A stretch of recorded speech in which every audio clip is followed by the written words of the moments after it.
Press record. Can Recording. you become host? Yeah. And I need to duck out. I've made a real blunder. I'll come back to you. Okay. See you in a bit. All right. Sorry. Bye.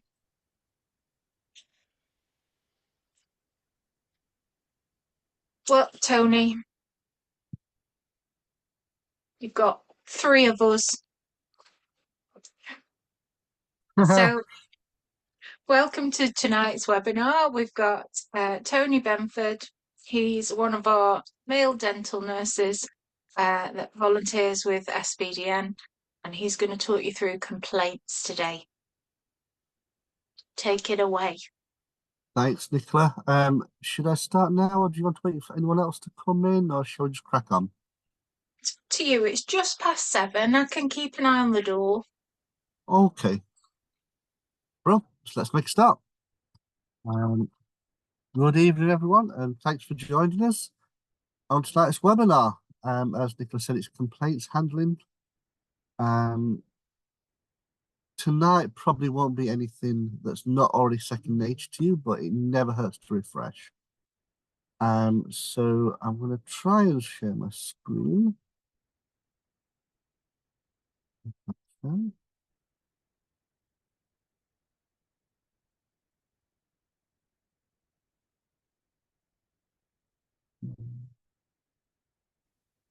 This new Zoom is messing us up, isn't it?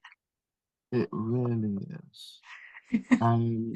We'll get there. Can you see the presentation at this point? We can. I can. Bro. Can everyone? Take that as a yes, Yep. Tony. Yes, from Jude. Thanks, Jude. So as I said, it's complaints handling tonight, and it's part of the Society of British Dental Nurses ECPD top-up series. Unfortunately, I think it's the last one in the series tonight, so we'll end with this, but there'll be plenty more coming soon. Just before we start with complaints handling, just highlight a few things you might not know about the Society of British Dental Nurses. One is that we're all volunteers. Everyone does their day job, and we do this.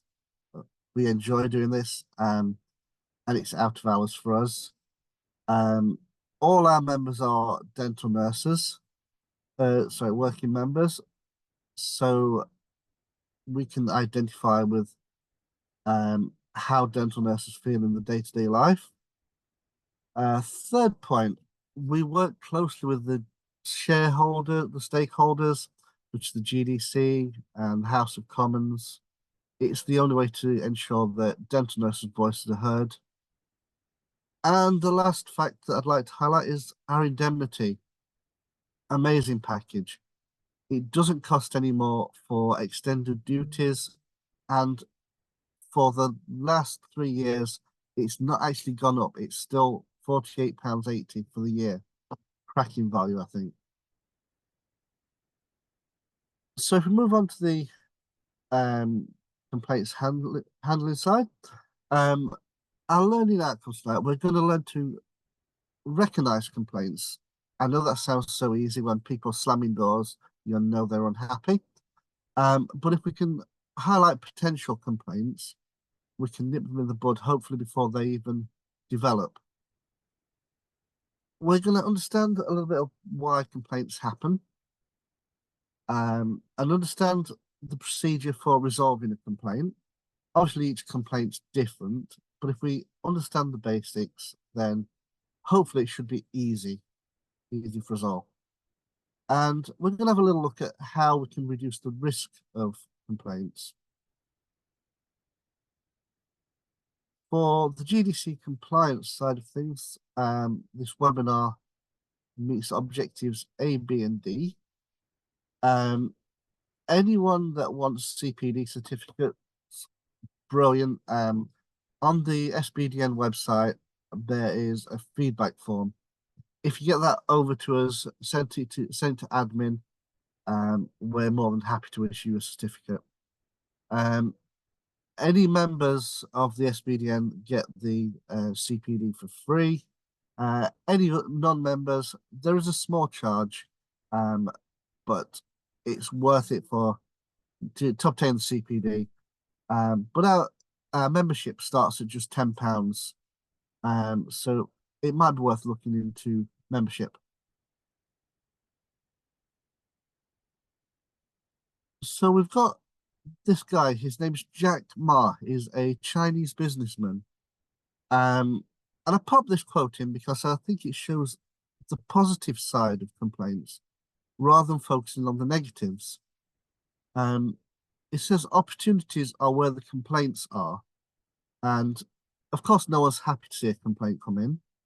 But if we look at it as a way of learning, way of developing our practice, it's better to have a positive outlook. The simplest question of all, what is a complaint?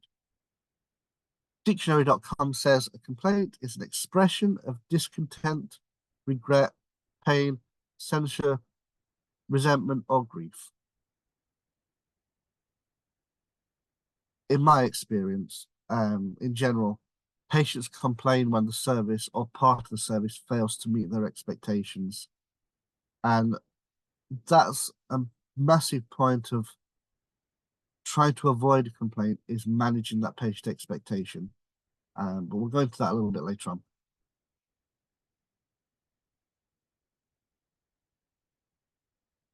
So how patients complain.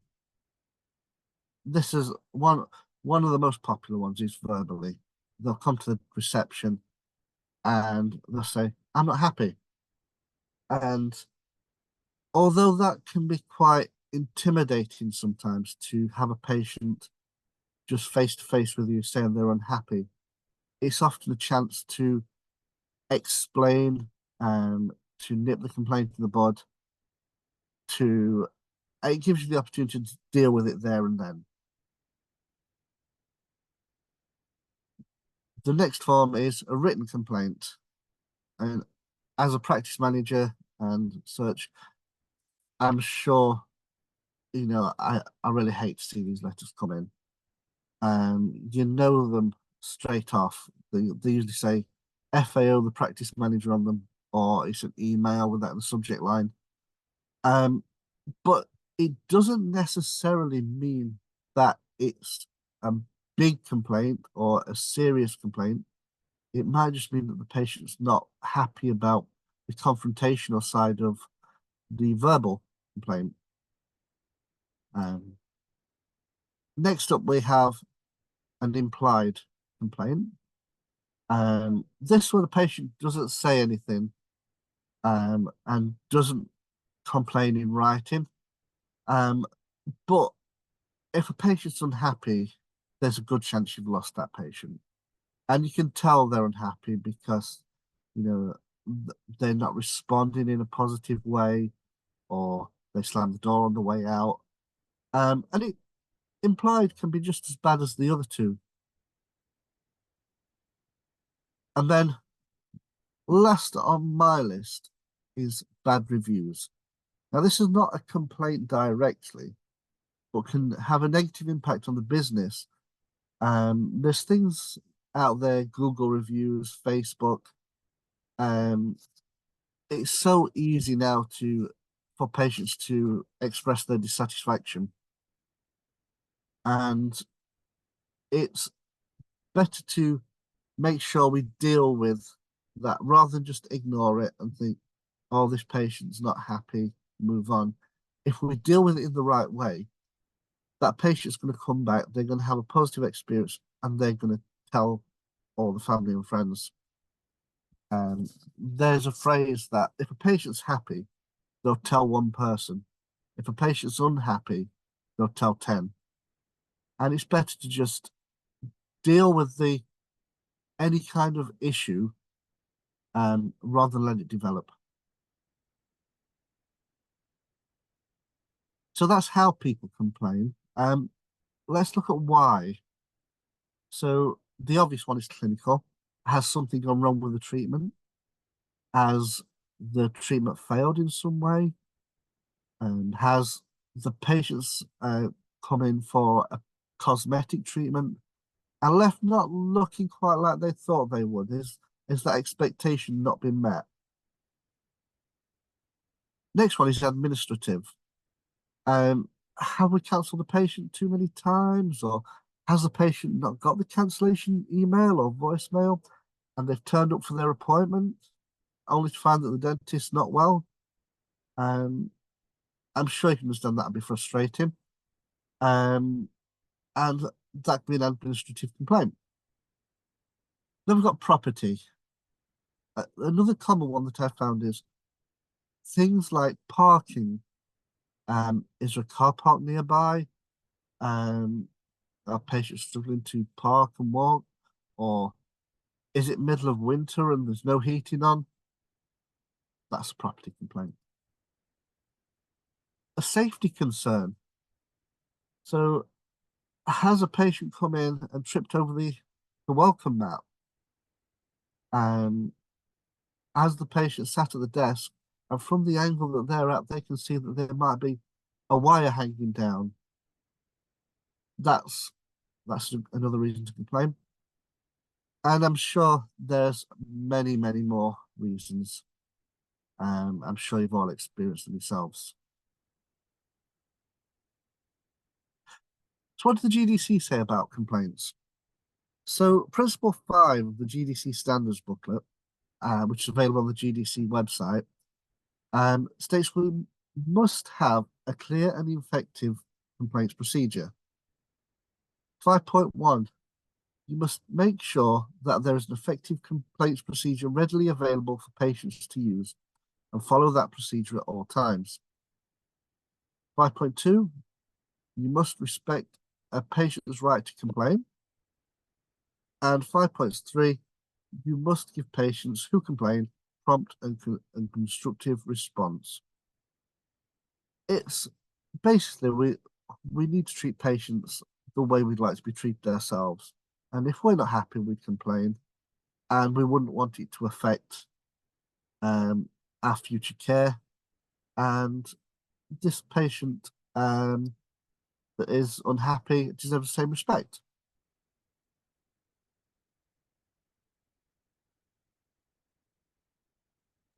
So the other expectations from not just the GDC, there's other regulatory bodies. In England, there's a CQC.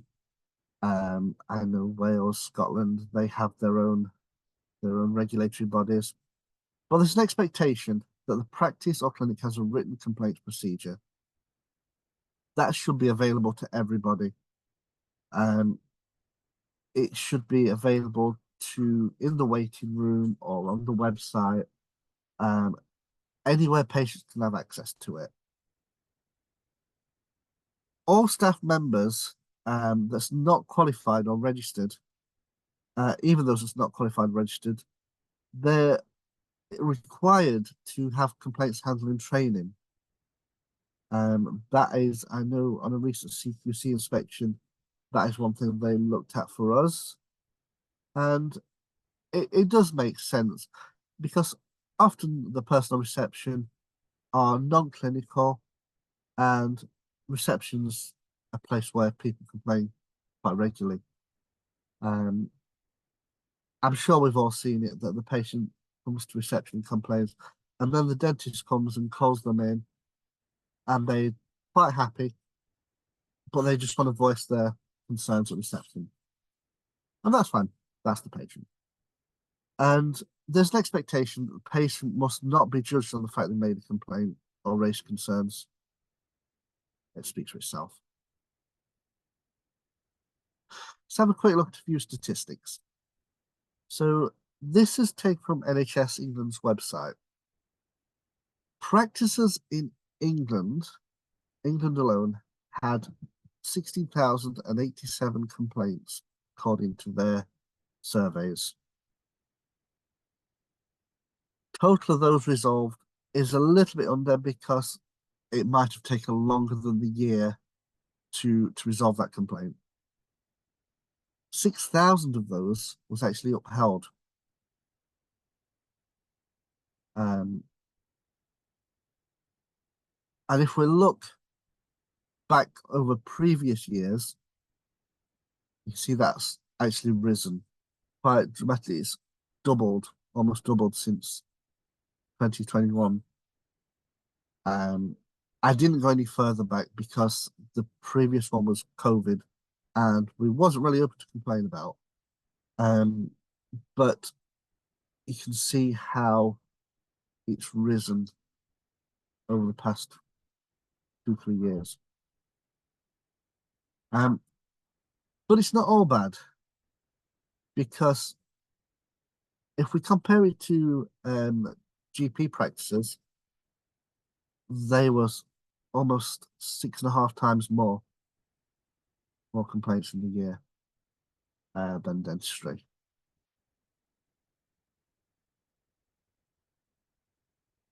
So, statistics from NHS England as to why patients have actually complained. The highest by far is clinical treatment. And then down the list, appointment availability and patients being removed from the list, communications. A big one, charges and costs. It sounds silly, but it can be avoided by just with a little better communication with the patient. We can hopefully avoid any of these complaints happening. And it's a little too fast there, but waiting times for appointments. We all know it's hard to find a dentist. It's hard, not just in general practice, but in community services, hospital. There's a big struggle to find the resources, therefore patients are waiting. And that's responsible for 896 complaints last year alone. So how do we deal with complaints?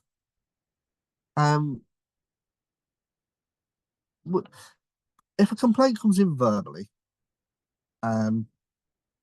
listen to the patient. There's a good chance they're going to be angry, frustrated at that point. But listen to them. Try not to interrupt. Try not to defend, the practice straight off and say this is happening because of this and this. Listen to them. Let them get the frustrations out, and then apologize. Apologize they're feeling that way. You can apologize, and it doesn't mean you're guilty. It just means that you're sorry that they're dissatisfied, and reassure them that it's okay to complain. That they have a right to their opinion. Maybe make suggestions as how to ease the problem going forward if it's a simple complaint. So maybe the patient comes in and the last 3 times they've been, the dentist's running late. It happens. And you usually find it's the way of the world that if it happens, if it's going to happen, it happens to the same patient. So maybe offer an appointment time where the dentist's not going to be running behind, or the clinician's not going to be running behind. So maybe the first one of the session. Simple as that, problem solved. But always take comprehensive notes, because the patient, even if you don't hear anything else from the patient for a little while, they've got a year to complain. And if they complain sort of 8 months down the line, you're not going to remember what you've said. So always take comprehensive notes. And give the patient a copy of the complaints handling procedure.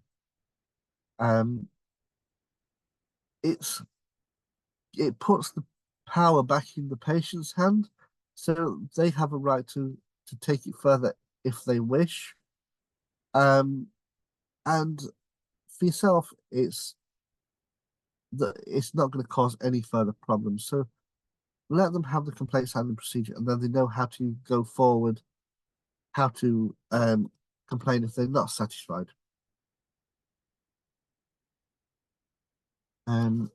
Written complaints. This is probably one of the most common ones that we get in practice. I'm sure those of you who work in the hospital setting, the community setting, can give me feedback on that. But for us, certainly it's the written complaints that's the most common.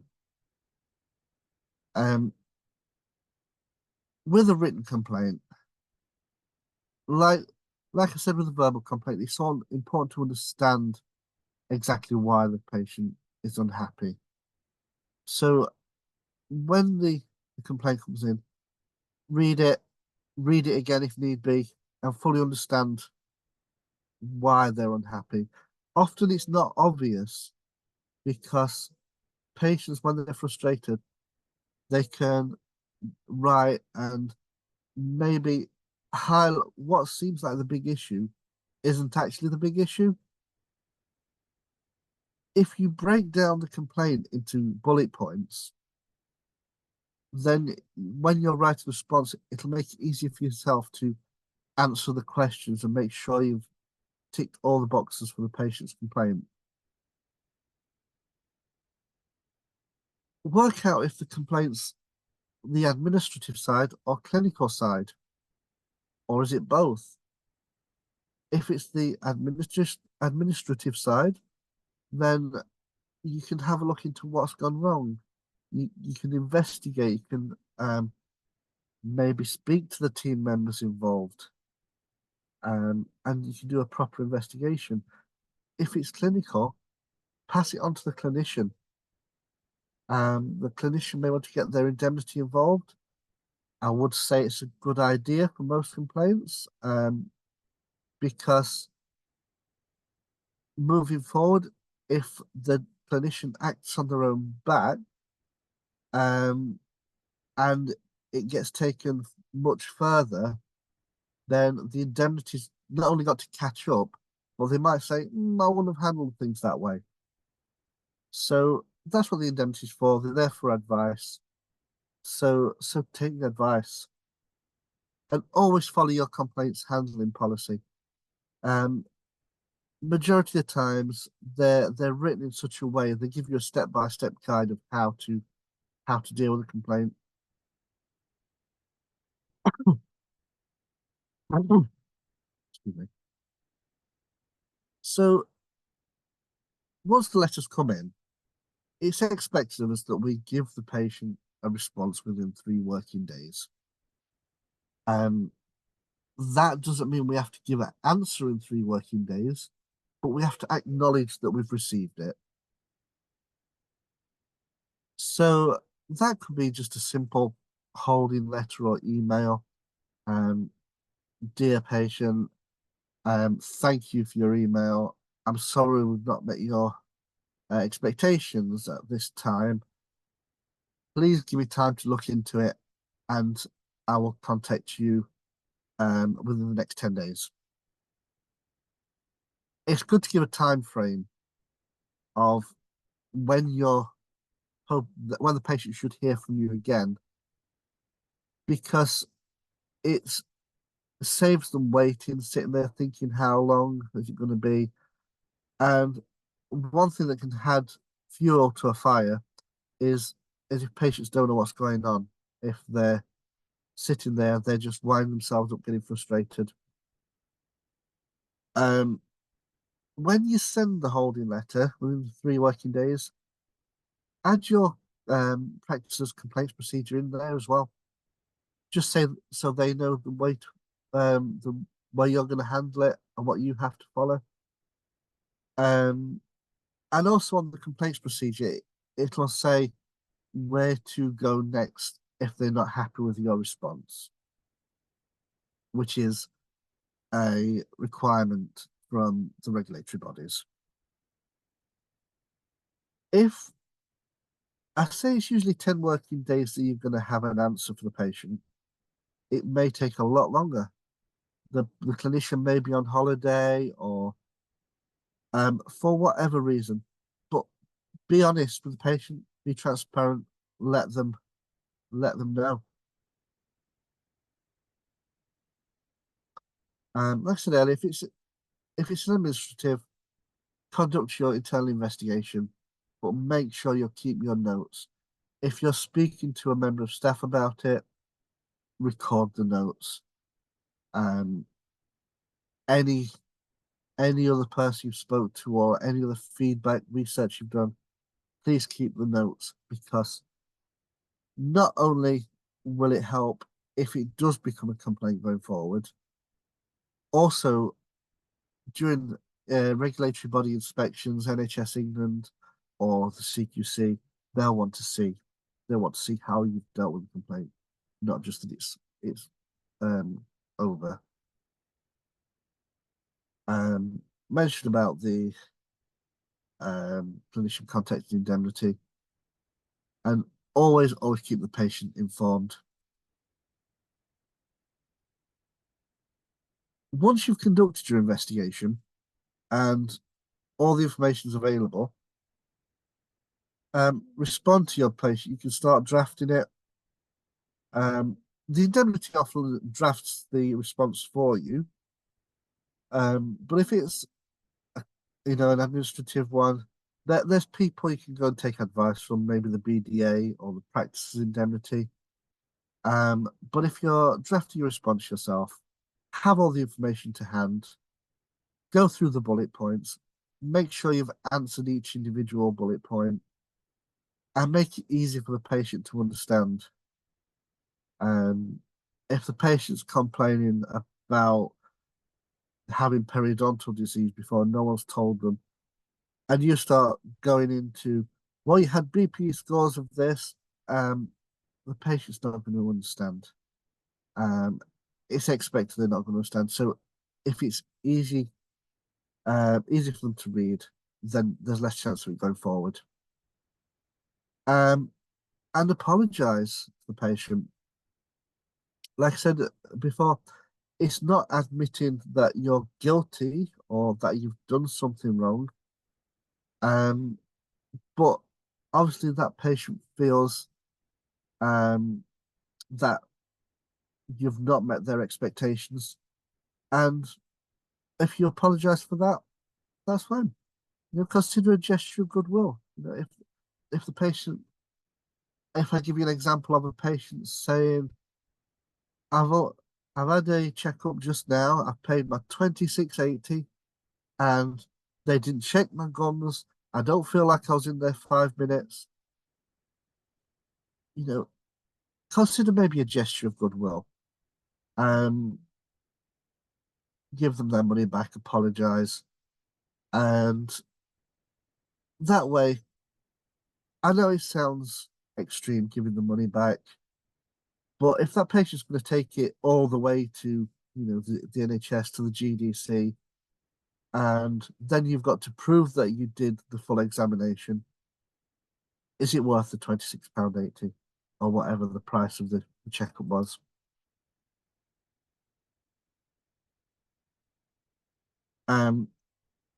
Make sure the patient knows how to escalate the response. Hopefully this doesn't happen. But if they're not happy and they've emailed you a few times and you've responded to their emails, there's the NHS complaints service they can go to, or there's the dental complaints service for private patients. Recently, in my experience, I've had 2 patients that went straight to the NHS. They didn't bother contacting the practice. And that was dealt with by NHS just telling the patient to come to us first, and give us a chance to answer their concerns. Obviously, if it's a serious complaint, if there's maybe a criminal issue involved, if there's a safety concern, then the NHS or the Dental Complaints Service will send it to the relevant people to deal with that. Important to note that the Dental Complaints Service of private is actually a branch of the GDC. Um, so that's that's for private, and as I've said before, um, make sure your practice complaints log is up to date at each stage. I can't stress how important that is, just to keep it up to date, um, because that's your fallback should the patient take it any further.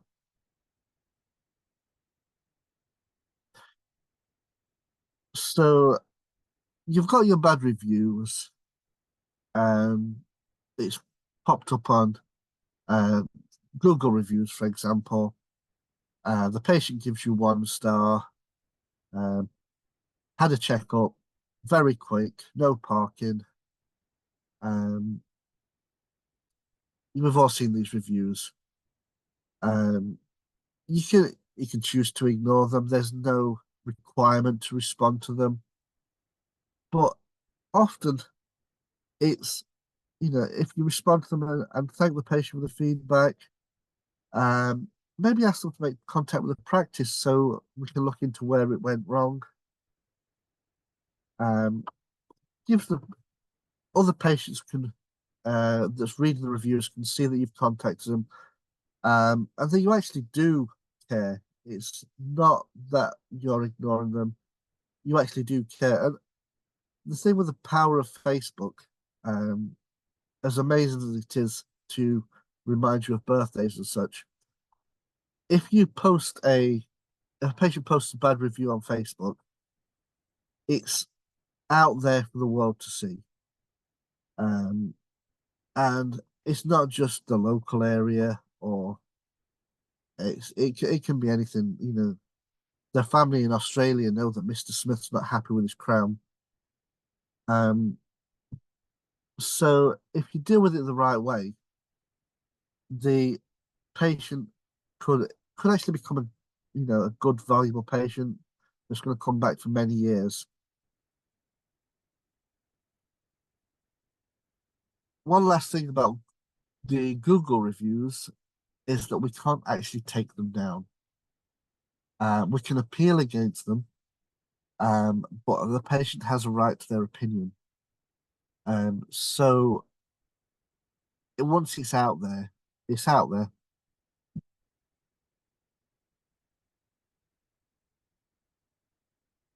So when a patient complains, and they can complain about any of us, from the reception to the dental nurses, the clinicians.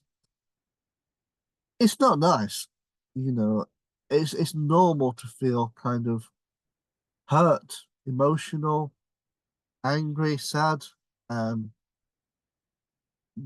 it's easy to turn the try and turn the blame back on the patient. Um, that it's normal to go through those emotions.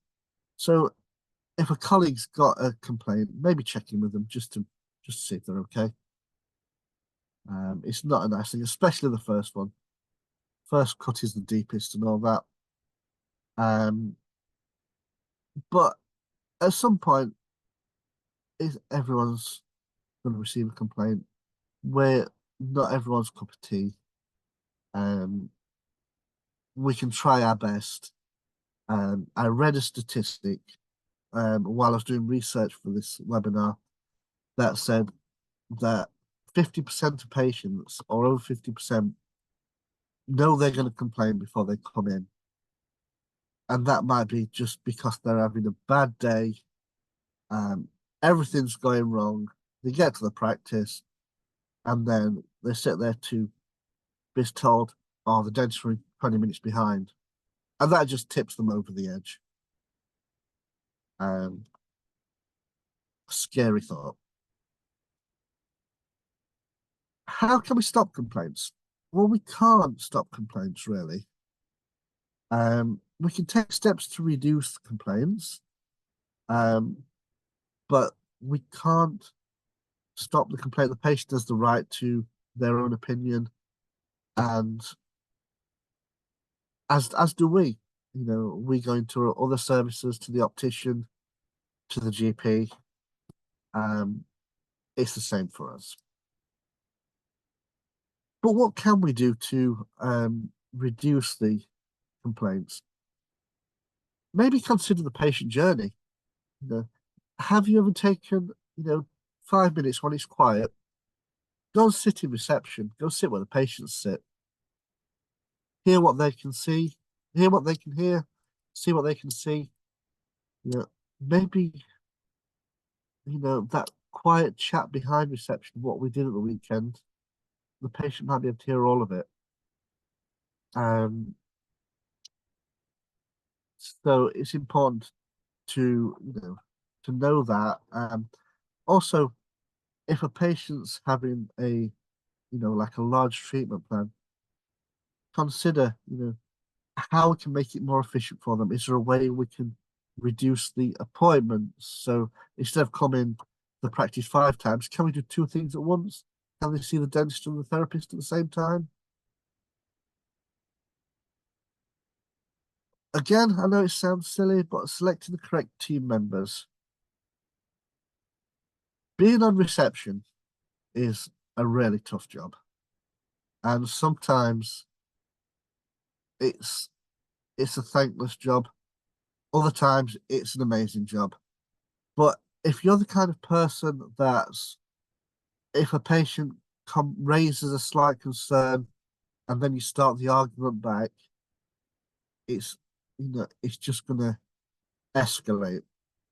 If you have a nice, calm person that's handling the complaint, then often it can be calmed. The phrase under promise, over deliver. Again, it's about managing the patient expectation.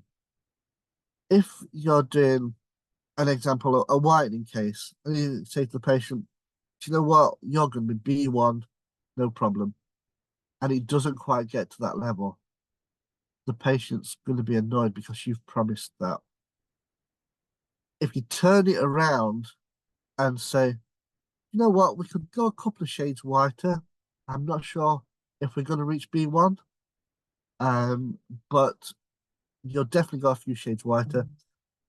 The patient comes back for their review and it's Simon Cowell smile, then they're going to be over the moon, maybe. But if we've done better or gone, the treatments work better than the patient expected, there's no complaint. Try to act on patient feedback. So patients love it when they give you feedback, you actually listen.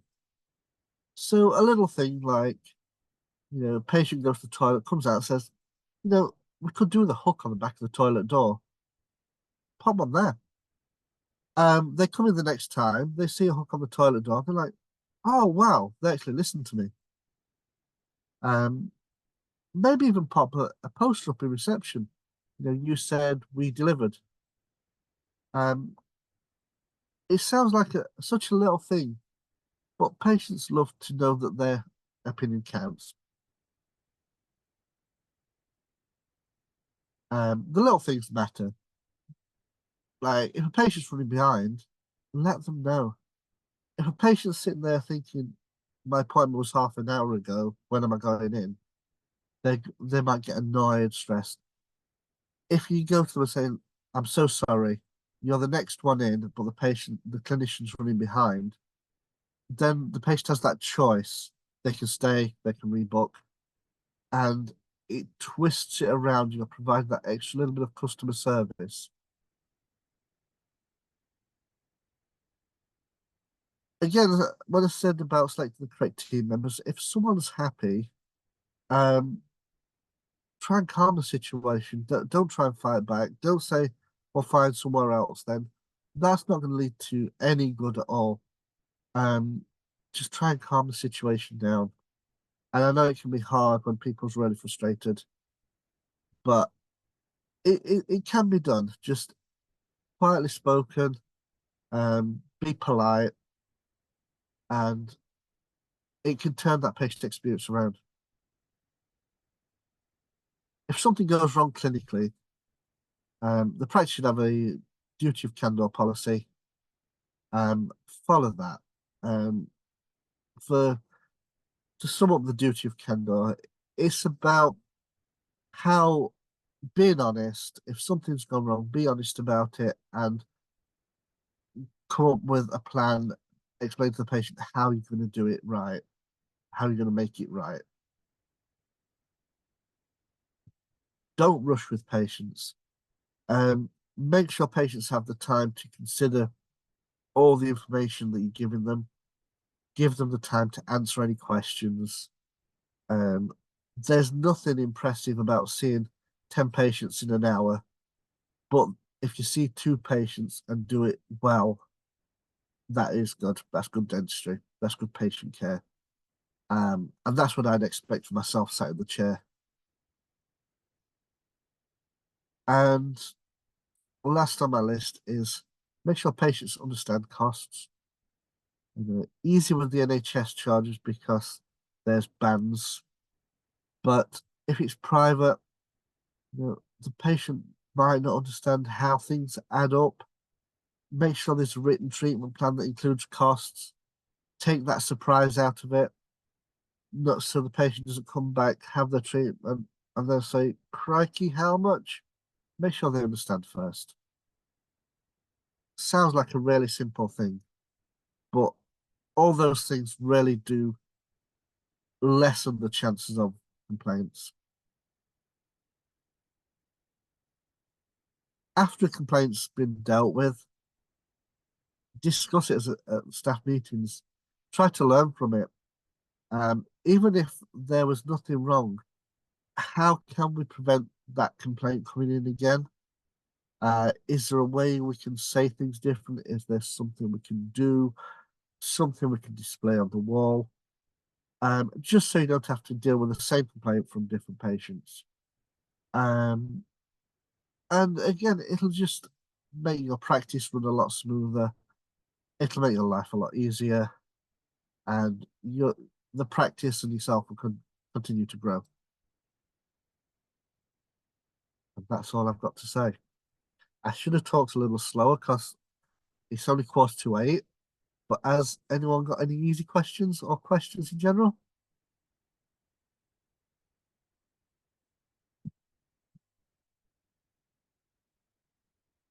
No?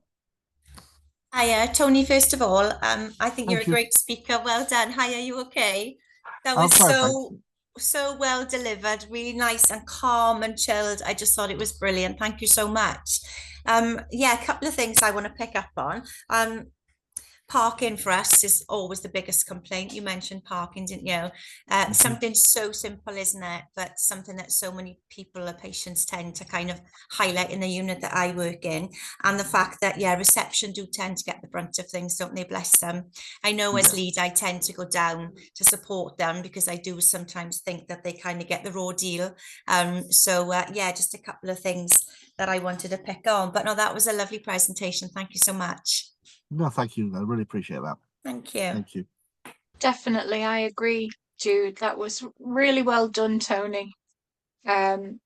Gentle cadence. I liked it. My question is, are the staff meetings held here in this picture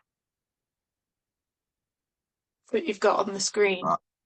What in the nice tropical background? Yeah, I is that think Petty Cash might have something to say about that. I could get on board with those staff meetings.